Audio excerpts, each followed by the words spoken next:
இல்ல மாணவர்களின் வளர்ச்சிக்கு தடையா இருக்கிறாங்க. இல்ல. அவங்கதான் தடை போடுறது. இல்ல. நான் அந்த ஆவணத்த நான் என் கையில வச்சிருக்கேன். மத்திய அரசாங்கத்துடைய ஆவணம். இந்த ஆவணம் என்பது ஏறக்குறைய 61 பக்க ஆவணம்.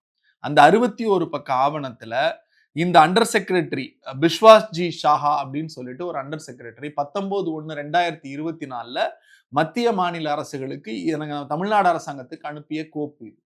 அந்த கோப்புல ஒரு ஒரு திட்டத்தை செயல்படுத்துவது, எங்களுடைய வரிப்பணத்தை வாங்கி கொண்டு அந்த வரிப்பணத்தை வேறு ஒரு மாநிலங்களுக்கு கொடுத்து எங்களுடைய மாணவர்களுடைய வயிற்றில் அடிப்பதற்கான ஒரே உதாரணம் இந்த திட்டம் தான். இந்த திட்டம் மத்திய அரசாங்கமும் மாநில அரசாங்கமும் சேர்ந்து செய்ய வேண்டிய திட்டம். 60-40 என்கிற விகிதாச்சாரத்தின் அடிப்படையில் பணத்தை பிரித்து செயல்படுத்த வேண்டிய திட்டம். 60% பணத்தை மத்திய அரசு கொடுக்க வேண்டும். அப்படி இந்த ஆண்டுக்கு அவர்கள் கொடுக்க வேண்டிய பணம் 2400 கோடி. ஏன் கொடுக்கவில்லை என்று சொன்னால், நீங்கள் தேசிய கல்விக் கொள்கையை எதிர்க்கிறீர்கள். தேசிய கல்விக் கொள்கையை எடுத்துக்கணும் அப்படின்னு எந்த சட்டமும் கிடையாது. இல்ல மும்மொழி கொள்கைன்னா ஏன் இந்தி திணிப்புன்னு நினைக்கிறீங்க? நிச்சயமாக நான் ஒரே ஒரு கேள்விதான் கேட்கிறேன். விருப்ப மொழியாக 3வது மொழியாக எதை வேண்டுமானாலும் தேர்ந்தெடுத்துக் கொள்ளலாம். அதற்கான இன்ஃப்ராஸ்ட்ரக்சர் நீங்க வச்சிருக்கீங்களா? உத்தரப்பிரதேசத்துல இருக்கிறவனுக்கு ஒரு மொழி தானே கற்பிக்கப்படுது, இந்தி மட்டும் தானே.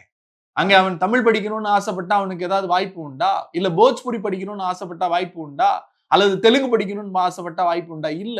அங்க ஆங்கிலத்தை அகற்றிவிட்டு வெறும் இந்தியை மட்டும் கொண்டு வந்து அவர்களுடைய பிற்போக்குத்தனமான வளர்ச்சி விகிதத்தை குறைத்து, மனிதவள குறியீட்டை குறைத்து, கல்வித்தரத்தை குறைத்து அவனை அடிமையாகவே வைத்திருக்கிற அந்த ஆரிய சனாதன வருணாசிரம தர்மத்தினுடைய நீட்சி தான் இது.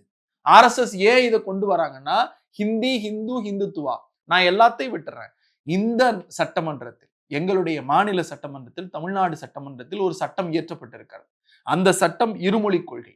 அந்த இருமொழி கொள்கை தான் எங்கள் உயிர் மூச்சு. பேரறிஞர் அண்ணா சொன்னார், இந்த நாட்டில் இருமொழி கொள்கை தான், தமிழும் ஆங்கிலமும் தான். நாடாளுமன்றத்தில் 1960 அவர் பேசுகிறார்.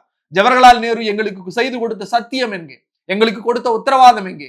அதை ஆட்சி மாறினால் மாற்றிவிட முடியுமா? எங்களால் மக்களால் தீர்மானிக்கப்பட்ட ஒரு அரசாங்கம் எங்களுக்கென்று ஒரு மொழிக் கொள்கையை உருவாக்குவதை ஒன்றிய அரசு தடை செய்ய முடியாது.